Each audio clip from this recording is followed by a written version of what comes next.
this video, I'll be showing you step by step how to create invoices inside of Zoho Books. It is super simple to do. So the first thing you need to do is open up Zoho Books. Then from here you need to go over to Sales and click Invoices. Then you have two options here. You can either create a new invoice or you can create a recurring invoice if you want to do that. For now, I'm just going to choose New Invoice. Then from here, this page should be popping up. And as you can see here, you need to add your customer. And then from here, if you don't already have sailed inside of the customer profile, you can add a billing address or a shipping address. Then from here, you can change the invoice number if you want to do that. This one in particular is something Zoho gives you for free. Then from here, you need to add an order number if you have that on your receipt, and an invoice date, of course. Then you can change the terms, either due on receipt or due end of the month, or due on next month, or even a custom term. You can also add a due date to where the invoice needs to be paid. When you scroll down here, you need to see the salesperson here. And you can select or add a salesperson if you have that. If you don't have that, you can click on the Manage Salesperson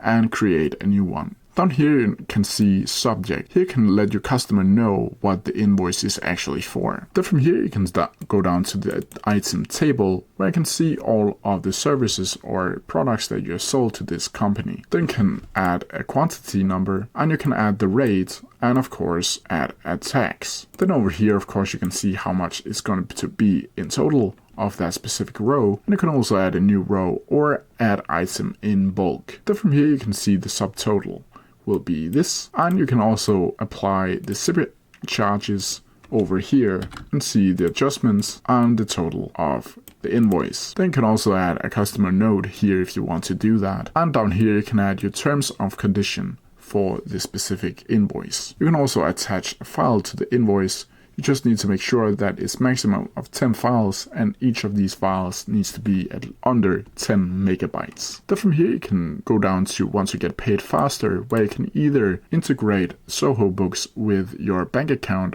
or Visa or MasterCard. Then from here you can save its draft, you can save and send, or you can cancel the invoice if you want to do that. So if I click save and send, the invoice has been created. And this specific email will be sent to the customer's email. And then from here you need to go down and click send right then and there.